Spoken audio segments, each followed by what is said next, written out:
20 വർഷത്തെ സേവന പാരമ്പര്യമുള്ള ആര്യ കോളേജിൽ പാരാമെഡിക്കൽ കോഴ്സുകളിലേക്ക് അഡ്മിഷൻ എടുക്കും. സീറ്റ് ലിമിറ്റ് ആവുന്നതിന് മുമ്പ് ഇപ്പോൾ തന്നെ കോൺടാക്ട് ചെയ്യൂ. Arya college, new bus stand, Nilambur, Malappuram. Panchayat അംഗത്തിന്റെ കാർ കത്തിനശിച്ചു. തൂവൂർ ഗ്രാമപഞ്ചായത്ത് 4-ാം വാർഡംഗം CK നാസറിന്റെ ഉടമസ്ഥയിലുള്ള കാറാണ് കത്തിനശിച്ചത്. വാഴക്കിളിയിലെ തന്റെ വീട്ടുമുറ്റത്ത് നിർത്തിയിട്ട കാർ വ്യാഴാഴ്ച പുലർച്ചെയാണ് അഗ്നിക്കിരയായത്.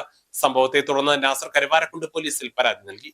തൂവൂർ ഗ്രാമപഞ്ചായത്ത് 4-ാം വാർഡ് അംഗം CK നാസറിന്റെ ഉടമസ്ഥതയിലുള്ള എർട്ടിക ഡീസൽ കാറാണ് അഗ്നിക്കിരയായത്.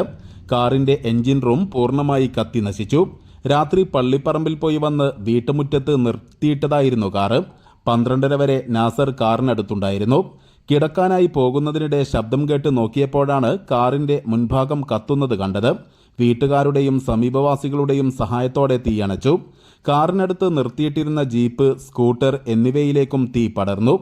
അതുകൊണ്ട് വണ്ടിക്ക് ഒരു കുഴപ്പമില്ല. 12 മണിക്ക് ഞാൻ കുറച്ച് കണക്കുകളൊക്കെ എഴുതിങ്ങാണ്ട് ഒക്കെ വണ്ടിയിൽ തന്നെ വെക്കൽ. അതൊക്കെ വണ്ടിയിൽ വെച്ച് റൂമിൽ പോയി കടന്ന് കൊണ്ടൊരു സൗണ്ട് കേട്ടു. ആ സൗണ്ട് കേട്ട് പുറത്ത് വന്ന് നോക്കുമ്പോൾ വണ്ടി കത്തണ കാണുന്നത്. പിന്നെ ആ വണ്ടിയിൽ ഇവിടുന്ന് വെള്ളം എടുത്ത് ഒഴിച്ചു. പക്ഷേ അതൊന്നും കേട്ടില്ല. അപ്പോൾ ഞാൻ എന്തായിട്ട് വണ്ടീൻ്റെ ഉള്ളിൽ ലോക്ക് തുറന്നുകാണ്ട് വണ്ടിയിലെ സാധനമൊക്കെ പുറത്തേക്ക് ഒഴിവാക്കി. പിന്നെ ഭാര്യയും ജ്യേഷ്ഠനൊക്കെ വന്നുകാണ്ട് ഞങ്ങളെല്ലാവരും കൂടെ വെള്ളം മുക്കി പാർന്ന് അങ്ങനെ കെടുത്തി. അതുകൊണ്ട് ജീപ്പും സ്കൂട്ടിയും ഇതൊക്കെ അതിന് കഴിച്ചിലായി. സംഭവത്തെ തുടർന്ന് നാസർ കരുവാരക്കുണ്ട് പോലീസിൽ പരാതി നൽകി. News bureau, Thuvvur.